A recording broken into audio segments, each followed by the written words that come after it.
মা শ্যামসুন্দরী মন্দির নিয়ে বিতর্ক এখন তুঙ্গে। তাহলে 1 জানুয়ারির দিন গুন্ডাদের নিয়ে মন্দিরে হামলা করলো কেন? মাকে ওভাবে নিয়ে গেল কেন? থানা আমাদেরকে বলেছে যদি মাকে বাঁচাতে চান তাহলে মাকে নিয়ে পালিয়ে যান। যে সমস্ত অ্যালিগেশন উঠেছিল যে মন্দিরটা বৈধ নয়, এই মায়ের দলিল, মা শ্যামসুন্দরী ধর্মক্ষেত্র দেবত্ব ট্রাস্টের প্যান কার্ড। আরো একটা শনিবার আসছে আর সেটা ভাবলেই না আমি আর স্থির থাকতে পারছি না। নিজের বাড়ি থেকে যখন মাকে লক্ষ্মীবারের দিন, পৌষ মাসের দিন নিজের বাড়ি ছেড়ে আসতে হয়, সেই কষ্ট আমি মেনে নিতে পারিনি। আইনি ভাবে ওখান থেকে ওনাদেরকে তোলার অধিকার কারোর নেই। রেজিস্টারের সিল সই, ট্যাক্স রিটার্নের কাগজ অডিট হয়েছে, তারপরেও কেন ওদেরকে ওভাবে বেরিয়ে আসতে হলো? দোতলার ছাদের উপর থেকে ঝাঁপ মেরে আমাকে পালিয়ে আসতে হয়েছে। বইতে নেই অব্রাহ্মণ হয়ে কেন সে মায়ের এতদিন ধরে পুজো করেছে। আমি তো লজ্জায় মরে যাচ্ছি যে মানুষ আপনারা। ঘট আছে কি নেই সেটার উপর মা আছে কি নেই সেটা কখনোই নির্ধারিত হতে পারে না। মায়ের বয়রা খুলে নিতে পারে, তারা কি করতে পারে সেই বোধটা আপনাদের মধ্যে নাই। ওয়াও সুকন্যা চ্যানেলকে টেডি বিয়ার দেওয়া হয়েছে, ক্যাডবেরি দেওয়া হয়েছে। আমাদের মায়ের শরীরের দিকে নোংরা কতগুলো হাত উঠতে যাচ্ছিল। এটা কেন বলা হচ্ছে যে তারা যেখানেই যাক সেখানেই যেন তাদেরকে মেরে তাড়িয়ে দেওয়া হয়? আমরা যেখানে যাচ্ছি সেইখানে মন্দির হতে বাধা দিচ্ছে। একটু নিজেরা ভাবুন। কর্পোরেশনের নোটিশ কই যে মন্দির থেকে এলাকাকে নোংরা করা হচ্ছে?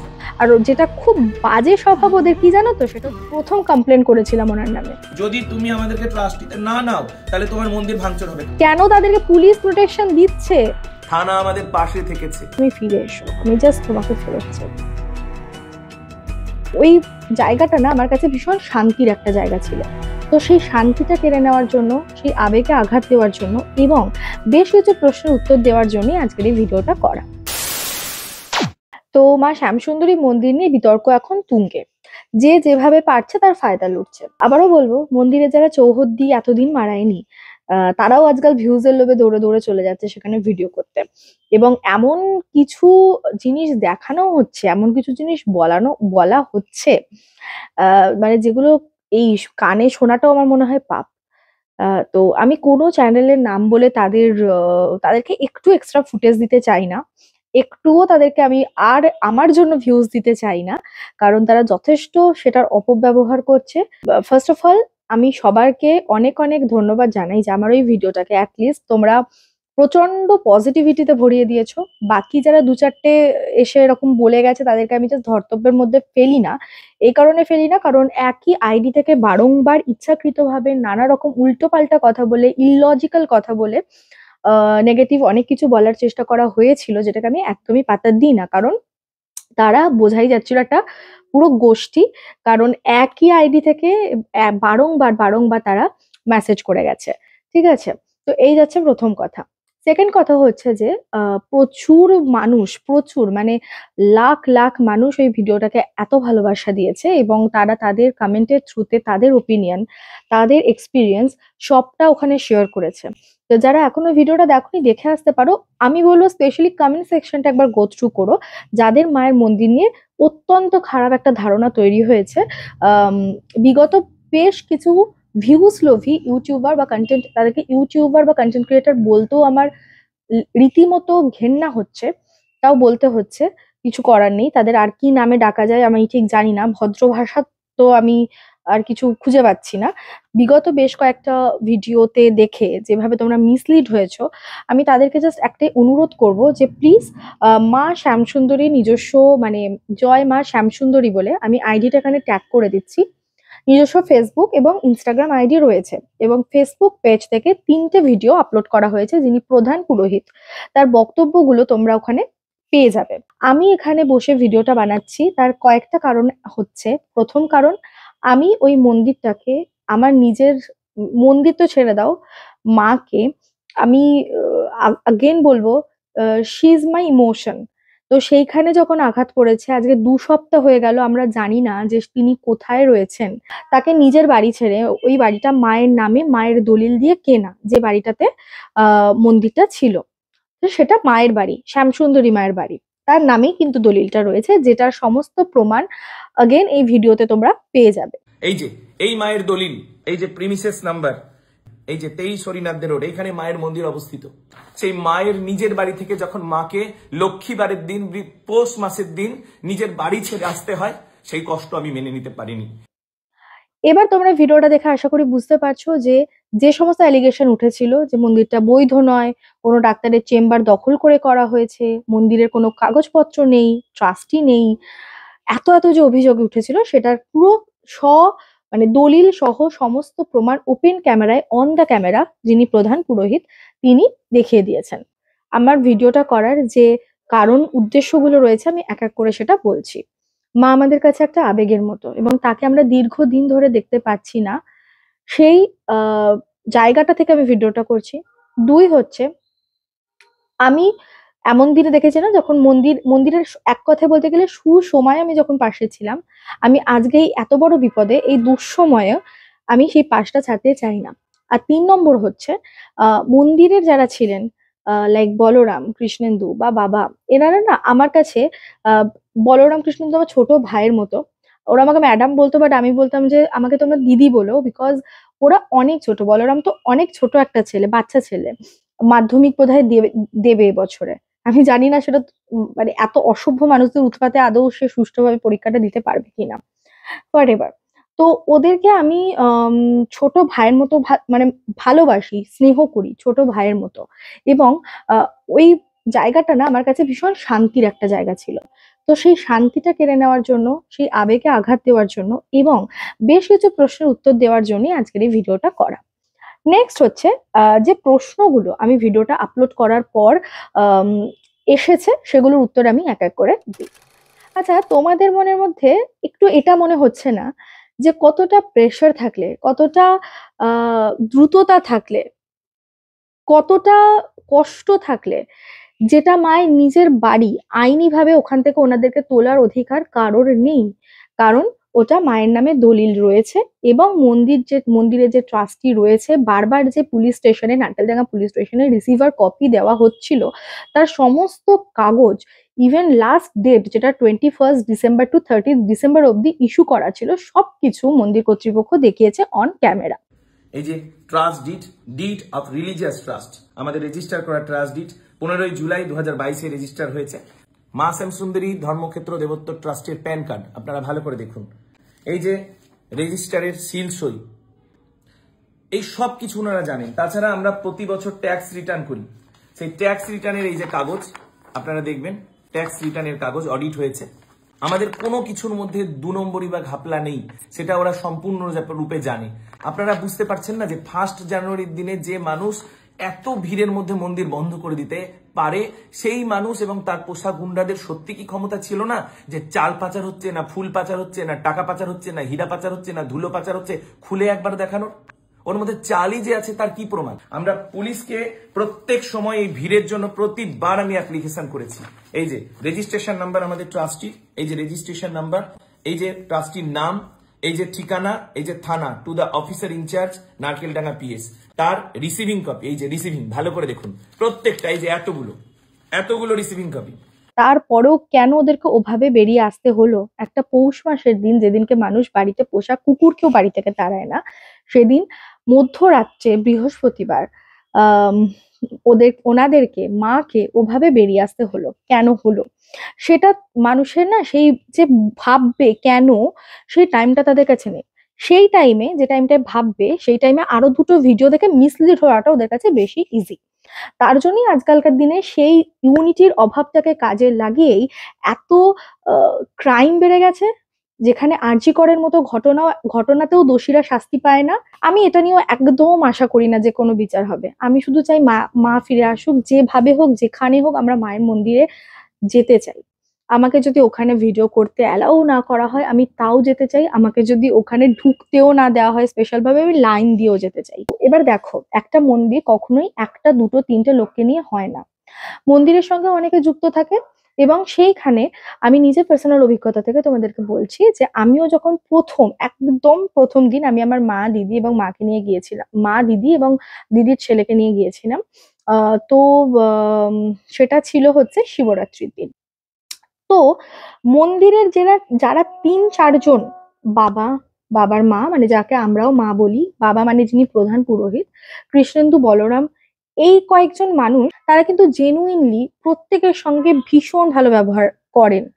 বাবা যখন প্রসাদ দেওয়া হয় ওখানে নিজে দাঁড়িয়ে তদারকি করে প্রত্যেকে প্রসাদ পাচ্ছে কিনা, প্রত্যেকের পাতে খিচুড়ির পর মিষ্টিটা যাচ্ছে কিনা, সন্দেশটা যাচ্ছে কিনা, প্রপার কলা সহ বাচ্চারা ক্যাডবেরি পাচ্ছে কিনা, নিজে দাঁড়িয়ে যতক্ষণ ভোগ প্রসাদ দেওয়া হয় উনি তদারকি করেন। যে জিনিসটা আমার কাছে প্রচন্ড অ্যাট্রাকটিভ লেগেছিল, যেটা জেনুইনলি অন্যান্য মন্দিরে কোনো হেড পুরোহিতই কিন্তু করে থাকেন না। আজকে যখন তোমাদের অন্য মন্দিরের সঙ্গে তুলনা হচ্ছে, অন্য মন্দিরে এই হয়, এই মন্দিরে এটা হচ্ছে না কেন, এই মন্দিরে ঘট প্রতিষ্ঠা হয়, এই মন্দিরে ঘট ঘট প্রতিষ্ঠা নেই কেন, এত এত এত যে উদাহরণ, এত যে কম্পারিজন চলছে। আচ্ছা, শুধুমাত্র তাহলে এই কম্পারিজনটা করছো কেন? কেন ভালো কম্পারিজনটা আসছে না, যে এখানে বিনামূল্যে এই মন্দিরে বিনামূল্যে দুবেলা সমস্ত ভক্তকে প্রসাদ দেওয়া হতো, যেটা অন্য মন্দিরে দেওয়া হয় না, সেখানে টোকেন সিস্টেম রয়েছে। এই কম্পারিজনটা আসছে না কেন, যে এখানে যিনি প্রধান পুরোহিত, তিনি মা শ্যামসুন্দরীর কাছে যে কজন ভক্ত আসতেন প্রত্যেকে অতিথি আপ্যায়নের মতো দাঁড়িয়ে থেকে নিজে তদারকি করে প্রত্যেকের পাতে প্রসাদ পড়লো কিনা দেখতেন। অন্য কোনো জায়গায় হয় না। 3 নম্বর হচ্ছে ব্যবহার, মেন পুরোহিতের ব্যবহার বিশেষভাবে নজর কাড়বে। 4 নম্বর হচ্ছে যে জিনিসটা আমাকে প্রচন্ড ভাবে অ্যাট্রাক্ট করেছিল, সেটা হচ্ছে তুমি মায়ের কাছে যে অবস্থাতে যাও, খেয়ে যাও না খেয়ে যাও, আঁশ খেয়ে যাও আমিষ খেয়ে যাও, সেই অবস্থাতে গিয়েও তুমি মায়ের অঞ্জলি দিতে পারো। কই অন্য মন্দিরে তো এই নিয়মটা নেই। তাহলে যে মন্দিরে জাতপাতে ভেদাভেদ হয় না, যে মন্দিরে এত নিয়ম কানুনের বালাই নেই, আমার তো মনে হয় সেটাই, যেখানে মানুষ প্রাণ খুলে যেতে পারে, যেখানে কোনো ভয় নেই, সেটাই তো আসল মন্দির হওয়া উচিত। নাকি মন্দির মানেই একটা অচলায়তন, যেখানে শুধুমাত্র নিয়মের বেড়াজালে মানুষ বন্দী থাকবে? আমি তো এর ব্যাখ্যাটাই খুঁজে পাচ্ছি না। আজকে ধর্ম নিয়ে এত কথা হচ্ছে, আজকে বলরামের ধর্ম নিয়ে এত কথা হচ্ছে, যে বলরামের নামটাও আমি মনে রাখার প্রয়োজন মনে করি না, নস্কর না কি টাইটেল, আমি সত্যি বলছি আমি ওর নাম জানতে চাই না। আমি জানি ও বলরাম আমার ছোট ভাই, আমি সেই সূত্রেই বলছি, আজকে ও ব্রাহ্মণ না অব্রাহ্মণ, এটা সত্যি কি ম্যাটার করে? আমাদের দেশ, আমাদের রাজ্য, আমাদের পশ্চিমবঙ্গ চৈতন্য মহাপ্রভুর রাজ্য, চৈতন্য মহাপ্রভু এখানে জন্মগ্রহণ করেছেন, খুব বেশি দিন কিন্তু নয়। চৈতন্য মহাপ্রভুর লীলা সম্পর্কে যদি এতটুকু নলেজ, যেটা ওখানকার লোকজনের আমার মনে হয় না খুব একটা আছে বলে, তাই আজকে তারা জাত গেল ধর্ম গেল বলে এত মাতামাতি করছেন, তারা প্লিজ একটু যদি আমার ভিডিওটা দেখেন, আমাকে টেডি বিয়ার দিয়েছে, আমাকে চকলেট দিয়েছে, সেই ভিডিও দেখে আপনারা অনেক চ্যানেলে ইন্টারভিউ দিয়েছেন আমি দেখলাম, এই ভিডিওটা প্লিজ দেখবেন এবং আমাদের হিন্দু ধর্ম, সনাতন ধর্ম সম্পর্কে একটু একটু নলেজ রাখুন। বুঝেছেন? আপনারাও তো হিন্দু, ওই পাড়াটা হিন্দুই ছিল। তো সেখানে বলরামের ধর্ম নিয়ে আমি দেখছি ভীষণ মাতামাতি চলছে। বলরামের মাকে ঘিরে ধরে আমি দেখছি ভীষণ ভাবে তাকে প্রেশার, বলো তোমার ছেলের নাম কি, তার টাইটেল কি, সে কি ব্রাহ্মণ ছিল, তাকে কেন মন্দিরে দেওয়া হয়েছে। বাপ রে বাপ, মানে সে কি সাংঘাতিক প্রেশারাইজ করছে মহিলাকে। হরিদাস ঠাকুরের নাম শুনেছো তো তোমরা অনেকেই, ওনার নাম ছিল হরিশ, উনি একজন মুসলিম ছিলেন, যিনি কৃষ্ণ প্রেমে এতটাই মাতোয়ারা হয়েছিলেন যে সেখান থেকে উনি জবন হরিদাস থেকে হরিদাস ঠাকুরে পরিণত হয়েছিলেন। তিনি মুসলিম ছিলেন, তিনি তার জাতটাও আলাদা ছিল। আমার মা একটা শ্লোক খুব বলতেন, তো সেই শ্লোকটা আমার মাথার মধ্যে রেজিস্টার্ড ছিল। তো সেই দিনকে আমি মাকে বললাম যে একবার দেখি কোন শ্লোকের কত নাম্বার, যাতে আমি ছবিটাও অ্যাটাচ করে দিতে পারি। উইদাউট প্রুফ তো আজকাল কথা বলা যায় না। শ্লোকটা তাহলে আমি একটুখানি বলে দিই তোমাদের। ব্রাহ্মণ হইয়া যদি অবৈষ্ণব হয়, তবে তার আলাপেতে পুণ্য যায় ক্ষয়। মানে যদি তুমি ব্রাহ্মণ হয়ে একটা পৈতে, একটা কপালে তিলক, পেছনে একটা শিখা দিয়ে তুমি ব্রাহ্মণ সেজে যদি অবৈষ্ণবের মতো কাজ করো, মানে লোকের সাথে দুর্ব্যবহার করছো, লোকের ক্ষতি চাইছো, লোকের কোনো ভালো কাজে লাগছো না, মুখে গালাগাল দিচ্ছ, উল্টোপাল্টা খাবার খাচ্ছো, উল্টোপাল্টা নেশা করছো, তা সে যদি ব্রাহ্মণ হয়ে এই সমস্ত অকাম কুকাম করে, তবুও তাকে আমি ব্রাহ্মণের সম্মান দেব?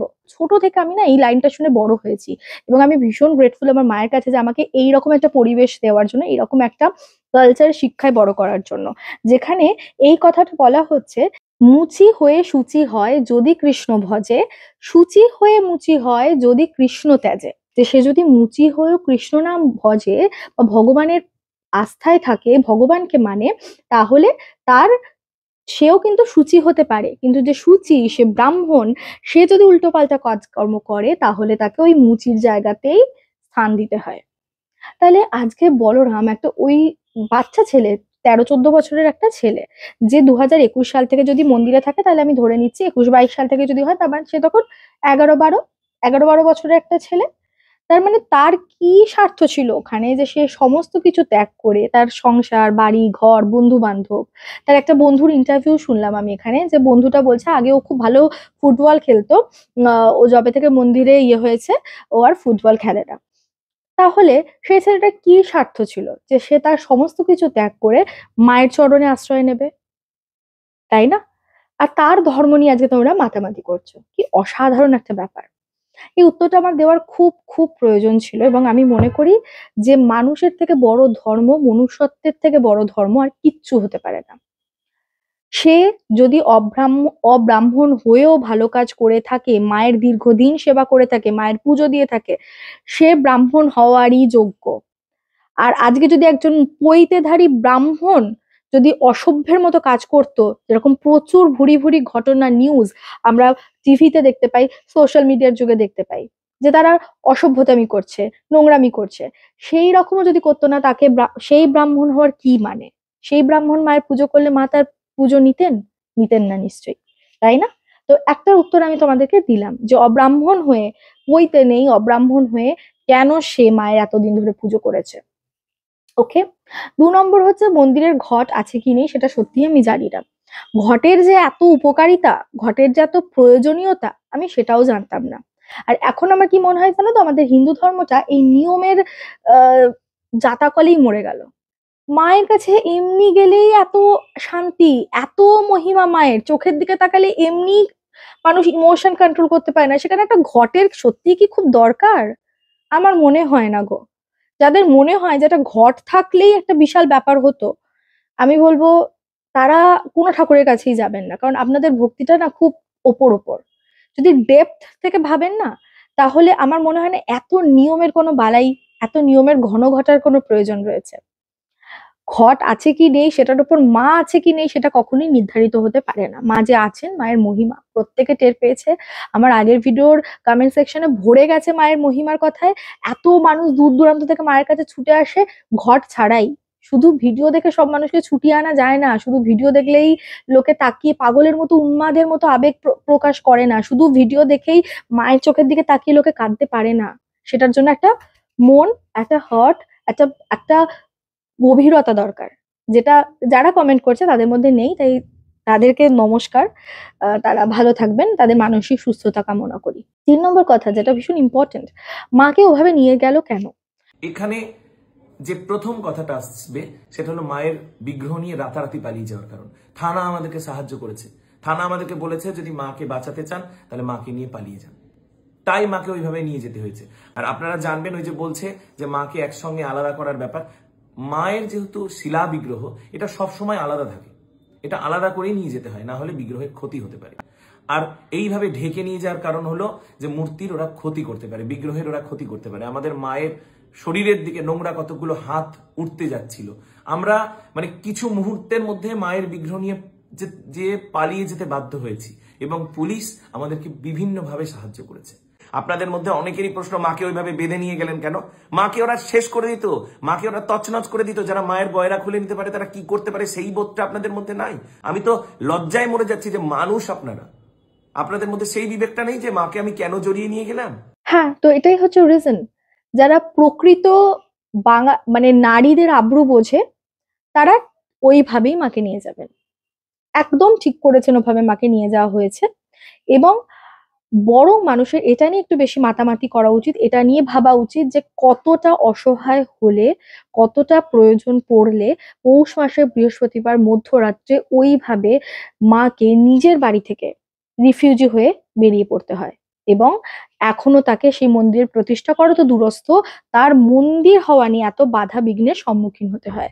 আমরা যেখানে যাচ্ছি সেইখানে মন্দির হতে বাধা দিচ্ছে। আপনারা যেখানে বলবেন মাকে পুনঃপ্রতিষ্ঠা করতে, সেইখানে প্রতিষ্ঠা করতে আমরা রাজি আছি। আর মেন যে প্রবলেমটা ছিল ওখানে ওই পাড়াতে, যে মেন প্রবলেমটা ছিল সেটা অ্যাম্বুলেন্স ঢুকতে পারে না, জনজীবন ব্যাহত হচ্ছে, রাস্তাঘাট নোংরা হচ্ছে, এটাই তো মেন আপনাদের প্রবলেম ছিল। যখন সেটাই হলো তাহলে তো আইনি পদক্ষেপ নিলেই হতো তাদের বিরুদ্ধে। থানা থেকে কোনো চিঠি আসতে পারতো, উপর মহল থেকে কোনো চিঠি আসতে পারতো, সেগুলো না এনে এইভাবে গুন্ডামি করে একটা মন্দিরকে সরানোর রাতারাতি কি মানে? প্রশ্নটা নিজেদেরকে করুন। এত ভিডিও নিয়ে মাতামাতি না করে একটু নিজেরা ভাবার সময় এসেছে। এখনো যদি না ভাবেন, এরপরে আমি জানি না কখন কোন অবস্থায় গিয়ে আপনারা ভাবা শুরু করবেন, যখন নিজেদের ঘরে একটা বিপদ আসবে। মহাদেবকে কেন দড়ি দিয়ে বেঁধে রাখা হলো? আরে ভাই, মিনিমাম সেন্স নেই যে একটা অত বড় পাথরের আহ মূর্তি বা একটা অত বড় স্ট্রাকচার, সেটা যদি পড়ে যায় জার্কিং এ, এখানে যদি তার কোনো ক্ষয়ক্ষতি হয়, সেটার দায়িত্ব কে নেবে? দায়িত্বর থেকেও বড় কথা, সেটা হতে দেবো কেন? এটা তো একটা প্রিকশন যে তাকে বেঁধে রাখা হয়েছে। এতে তো ভুলের তো কিছু নেই। আমার নিজের চোখে দেখা, আমি এই জিনিসগুলো না ভুলতে পারছি না, এবং সেই তাগিদ থেকে আমার এই ভিডিওটা বানানো। যেখানে মন্দির বন্ধ হয়ে গেছে, গেট বন্ধ হয়ে গেছে, রাস্তায় দাঁড়িয়ে কি দুজন মানুষ দূর থেকে এসেছে, বাবা আবার কিন্তু মন্দিরের গেট খুলে দিয়েছেন। ভেতরে হয়তো ঢুকতে দেয়নি, কারণ ভেতরে তখন পরিষ্কার চলছিল। সেই জিনিসগুলো আমি নিজের সচক্ষে দেখেছি। সেইটার ভিত্তিতে আমি কি করে এই অন্যায়টা মেনে নিই, যখন মানে কিছু মানুষ ওদেরকে এভাবে অ্যাটাক করছে, আমি পারছি না স্থির থাকতে বা চুপ থাকতে। আমার মানবিকতায় বাঁধছে। এবং সর্বোপরি যে পয়েন্টটার দিকে আলোকপাত না করলেই নয়, যেটা নিয়ে কিছু মানুষের এত সমস্যার এত প্রবলেম, তাদেরকে ফার্স্ট অফ অল আমি একটা করে ফেরারি রচর গিফট করতে চাই এখন। ওকে, আমাকে মেল করে একটা করে তোমাদের অ্যাড্রেসটা পাঠিও, আমি তোমাদের প্রত্যেকটা করে ফেরারি রচর দেবো, যারা যারা আমার ফেরারি রচর পাওয়া নিয়ে এত কথা বলেছো। কিন্তু আমি তাদেরকে এই দুঃসময়ে মায়ের পাশে চাই, মন্দিরের পাশে চাই। থাকতে পারবে? যারা এই অসভ্যতামিগুলো করলো, তাদের চোখে চোখ রেখে প্রতিবাদ করতে পারবে, বা তাদের জন্য একটা ভিডিও বানাতে পারবে একটা ফেরারি রচর পেলে? আশা করি পারবে না।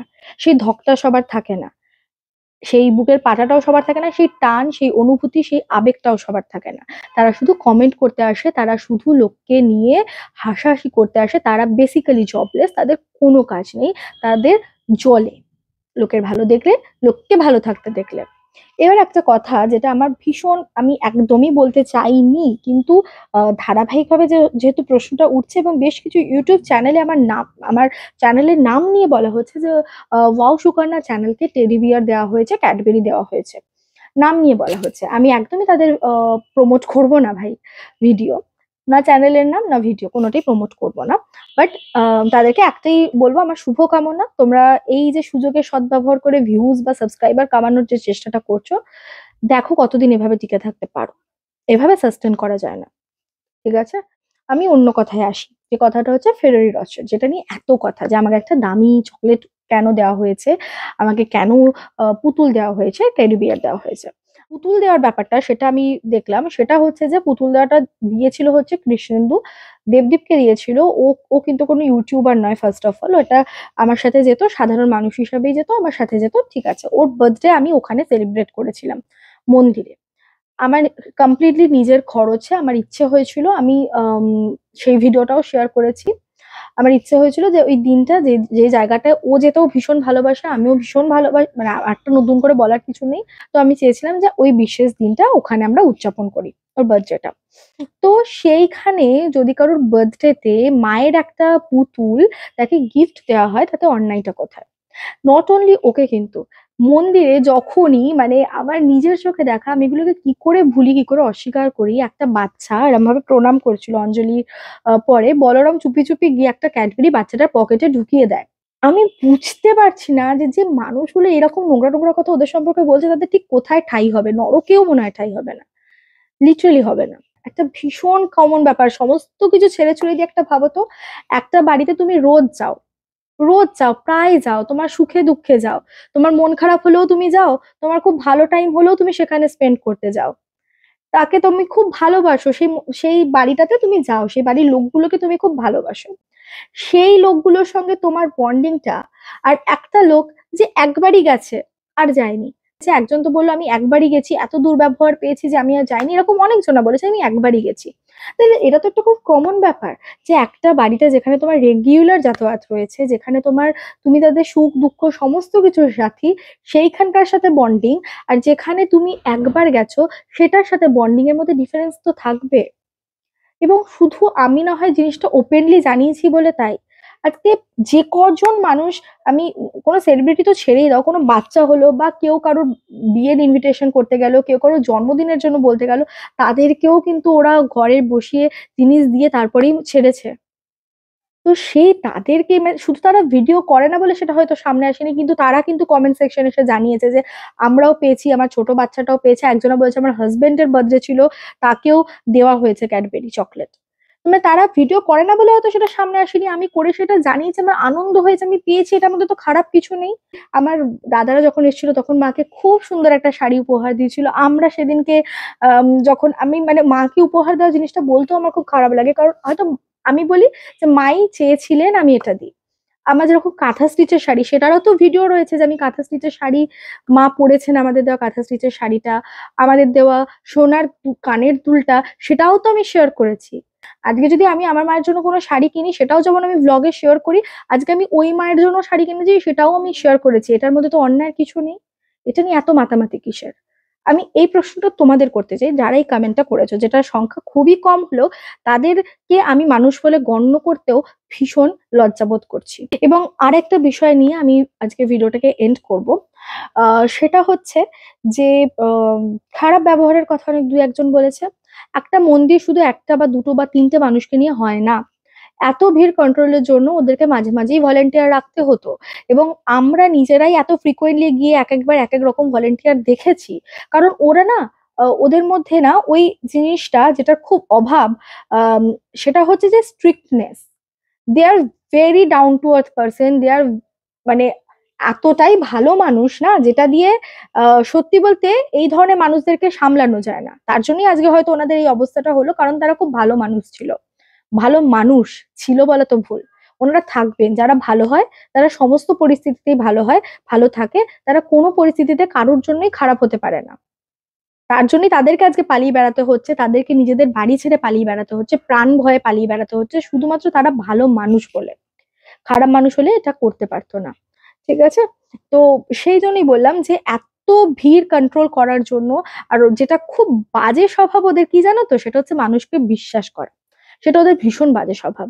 যারা একটু দাঁত বার করে হেসে একগাল ইয়ে নিয়ে কথা বলতো না, ওরা তাদেরকেই না ভীষণ নিজের মানুষ ভাবতো। এটা ওদের সবচেয়ে বড় ভুল। আজকে হয়তো তারাই পেছনে পেছনে তলে তলে এই কাঠিগুলো করেছে, যেখান থেকে এত এই সেই ওই সেই ফুটেজ ভাইরাল হ্যানা ত্যানা। আমি তো ড্যাম শিওর আজকে ওই মানুষগুলোই পেছন থেকে ছুরিটা মেরেছে। তো অনেক ভলেন্টিয়ারের ব্যবহারই কিন্তু ভীষণ খারাপ। ওনারা বারংবার বলার পরেও তারা মানুষের সঙ্গে হয়তো চেঁচিয়ে কথা বলছে বা কিছু, কিন্তু তার মানে এটা নয় যে মন্দির কর্তৃপক্ষ খারাপ বা মন্দিরের লোকজন খারাপ কথা বলেছে, এটা কিন্তু নয়। যে কোনো মন্দিরে, আজকে তোমরা জগন্নাথের মন্দিরে গেলে ওখানে পুলিশরা রীতিমতো মারে। আমার চোখে দেখা একটা মহিলা অসুস্থ হয়ে পড়েছে, পুলিশ এমন ভাবে ধাক্কা মেরেছে, সে পড়ে গিয়ে অসুস্থ হয়ে গেছে, একটা বয়স্ক মহিলা। শুধু সেখানে ক্যামেরা অ্যালাউ নেই বলে, বা বলতে পারো কোট আনকোট সেটার একটা ব্র্যান্ড ভ্যালু আছে বলে, সেগুলো হয়তো সামনে আসে না। রিসেন্ট টাইমে এত ভিড় হয়েছিল, সেখানে দরজাটা বন্ধ করে দিয়ে আমাকে ঢুকতে দেওয়া হচ্ছিল না। একটা ভলেন্টিয়ার রীতিমতো আমার সাথে এরকম করে দরজাটা এরকম চেপে ধরে আছে, মানে আমি বলছি যে আমাকে ভেতরে যেতে বলেছে, একটু দরজাটা খুলুন, একটু কথাটা শুনুন। সে এমন ভাবে দরজাটা বন্ধ করে আছে, মানে এত মিসবিহেভ করেছিল আমার সঙ্গে। সে প্রথম না আমার ভীষণ রাগ হয়েছিল, আমি প্রথম কমপ্লেন করেছিলাম ওনার নামে মন্দিরে এসে, যে এত বাজে ব্যবহার কেন, আমার এতটাই রাগ হয়েছিল। তো স্বাভাবিক, আমিও যখন একটা মানে এত সাধারণ মানুষ হয়ে এবং এতবার মন্দিরে যাওয়ার পরও যখন ওই ব্যাপারটা পাচ্ছি, সেরকম একটা দুটো ভলেন্টিয়ার যদি অন্য একটা সাধারণ মানুষের সাথে যে প্রথমবার গেছে তার সাথে যদি এরকম ব্যবহার করে, তার খারাপ লাগাটা ভীষণ স্বাভাবিক। আপনাদের কাছে আমার করজোড়ে নিবেদন যে একটা মানুষের জন্য বা দুটো মানুষের খারাপ ব্যবহারের জন্য পুরো মন্দিরের নামে এইরকম কাদা ছোড়াছুড়িটা প্লিজ করবেন না। অনেক কষ্টে নিজের ইমোশনটাকে কন্ট্রোল করছি, কারণ ভাই এনি চান্স আমার চোখটা যদি একটু ছলছলও করে, সেটাও একটা তোমাদের কাছে মানে তোমাদের বলাটা ভুল, কিছু নোংরা মানসিকতার মানুষের কাছে মনে হবে যে আমি অ্যাটেনশন পাওয়ার জন্য আহ ইমোশনে ইমোশন দেখাচ্ছি বা আমার চোখে জল আসছে। কিন্তু আমার না ভাবলেই কষ্ট হচ্ছে যে আরো একটা শনিবার চলে গেল, আমি মাকে দেখতে পেলাম না। আরো একটা শনিবার চলে গেল যেদিনকে আমি মায়ের কাছে যেতে পারলাম না। আর এই যেতে না পারা, মাকে এইভাবে মানে মাতৃহারা করা, আমাদের মতো সন্তানদের মাতৃহারা করা জন্য যারা দায়ী, তারা হাসি মুখে সব কাজটা করে বেড়াচ্ছে। তারা কি আনন্দ হয়ে দাঁত বার করে 32টা দাঁত বার করে তারা মানে যখনই ক্যামেরা অন হচ্ছে তারা গিয়ে একটা বিশাল ব্যাপার করে দাঁড়িয়ে ইন্টারভিউ দিচ্ছে, তাদের বক্তব্য দিচ্ছে, যে যার মতো নিজেদের চ্যানেল থেকে ভিডিও ছাড়ছে। কারোর কিচ্ছু যায় আসছে না, অথচ এটা একবারও কারোর মনে আসছে না যে ওই মুখটা আমরা কবে দেখবো। ম্যাটারই করে না, ভিউজ ম্যাটার করে তাদের কাছে। তাদের কাছে খুব ভালো হয়েছে, ভন্ডামি বন্ধ হয়েছে। কিসের ভন্ডামি সেটাই তারা বলতে পারছে না। যখন এতই ভণ্ডামি, কেন আইনি প্রশাসনিক ব্যবস্থা নেওয়া হচ্ছে না? কেন তাদেরকে পুলিশ প্রোটেকশন দিচ্ছে? কেন দিচ্ছে? কোনো উত্তর নেই, উত্তর দিতে পারবে না। এবং আমি জানি আমার একার বক্তব্য, একার বলাতে কিচ্ছু হবে না, কিন্তু আমি অ্যাজ আ হিউম্যান না নিজেকে ক্ষমা করতে পারবো না যদি এই দুঃসময়েও আমি মুখটা বন্ধ করে থাকি। আমি পারছি না, আমার বিবেকে বাজছে, আমার কষ্ট হচ্ছে, এবং এইটা ভেবে কষ্ট হচ্ছে যে আমার মা কোথায় গেল। আমি না মানে ও, মানে লজ্জায় ওদেরকে জিজ্ঞাসাও করতে পারছি না যে মাকে কোথায় রেখেছো। আমি একটা বারের জন্য জিজ্ঞাসা করিনি, বিশ্বাস করে একটা বারের জন্য জিজ্ঞাসা করতে পারিনি যে মা কোথায় আছে। কারণ আমি মনে করি আমি জিজ্ঞাসা করার যোগ্যই নেই, কারণ আমি কিছু করতে পারছি না। আমি যেদিনকে কিছু করতে পারবো সেদিন হয়তো আমি বলবো যে প্লিজ আমাকে একবার মায়ের কাছে নিয়ে যাও, আমি একবার দেখতে চাই মাকে। এইভাবে কটা শনিবার কেটে যাবে আমি জানি না, কবে এই অপেক্ষার শেষ হবে আমি জানি না, কিন্তু আমি প্রত্যেকের কাছে করজোড়ে নিবেদন করছি যে কিছু করতে না পারো, কিছু ভালো করতে না পারো, কারোর জন্য কিছু খারাপ করো না। তোমাদের একটা বাজে কমেন্ট, ভিউজের লোভে, নোংরা নোংরা থাম্বনেল, নোংরা নোংরা টাইটেল, এগুলো মানুষকে মিসলিড করছে। আমাদের এই সময় খুব দরকার ইউনিটি মাকে ফেরানোর জন্য, সেটারই অভাব। যেখানে সমস্ত কিছু ক্লিয়ার রয়েছে, কাগজপত্র থেকে দলিল, ট্রাস্টির কাগজ, যা সবকিছু দেখানোর পরেও কেন মাকে এভাবে রিফিউজির মতো পালিয়ে পালিয়ে বেড়াতে হবে? এটা কেন বলা হচ্ছে যে তারা যেখানেই যাক সেখানেই যেন তাদেরকে মেরে তাড়িয়ে দেওয়া হয়? কে সাহস দিয়েছে ওনাকে এই কথাগুলো বলার? উনি নিজেকে কালী ভক্ত বলে এত প্রচার করেন, এত এত কালী ভক্ত। কেউ কালী ভক্ত হলে কোনো মায়ের সম্পর্কে এই কথাটা কিভাবে বলতে পারে? কিন্তু মা, যারা মায়ের নামে খারাপ কথা বলবে, মন্দিরের নামে খারাপ কথা বলবে, আমি কাউকে ছাড়বো না। আমি সেই জায়গা থেকে রুডলি অনেকের সঙ্গে বাজেভাবে কথা বলেছি এবং বেশ করেছি, আমার কোনো রিগ্রেট নেই। আবার আগামী দিনে বললে হয়তো আমি ওভাবে আর বলবো না, কারণ অত সময় নেই, ওদেরকে অত ফুটেজ দেওয়ারও কিছু নেই। বলুক, বলতেই পারে, চামড়ার মুখ বলেছে, ভগবান বিচার করবে। মা শ্যামসুন্দরের উপরই আমি সবটা ছেড়ে দিলাম। কিন্তু যেতে যেতে একটাই কথা বলবো, প্লিজ প্লিজ তোমরা প্রে করো, তোমরা যা ইচ্ছে করো, যেভাবে ইচ্ছে করো, আমি সর্বৈবভাবে পাশে আছি। যা কিছু হবে আমি পাশে রয়েছি, বাট আমার মাকে ফেরত চাই। প্লিজ, আমি মাকে ছাড়া থাকতে পারছি না। কারণ আরো একটা শনিবার আসছে, আর সেটা ভাবলেই না আমি আর স্থির থাকতে পারছি না। সো আমি কাঁদতে চাই না একদমই। I am very strong, okay? And I wish মা খুব খুব শিগগিরই ফিরে আসো। প্লিজ প্লিজ, আমি সবার কাছে এটাই রিকোয়েস্ট করবো, মাকে প্লিজ ফিরিয়ে আনো। জয় মা শ্যামসুন্দরী, তুমি আছো মা, এবং তুমি সেটা প্রমাণ করবে। আমি জানি তুমি প্রমাণ করবে। জয় মা শ্যামসুন্দরী। আমি প্রত্যেকটা জনগণের কাছে তার মায়ের বিচার, তার মেয়ের বিচার দিলাম যে এই হাসি মুখ তারা দেখতে চায় কিনা। যে মা প্রত্যেকের দুঃখ দূর করেছে, সেই মাকে তারা দুঃখ থেকে বের করে আনতে পারে কিনা। মা আজ বড় দুঃখে আছে, মা আজ বড় কষ্টে আছে, মার আর সেই হাসি মুখ নাই।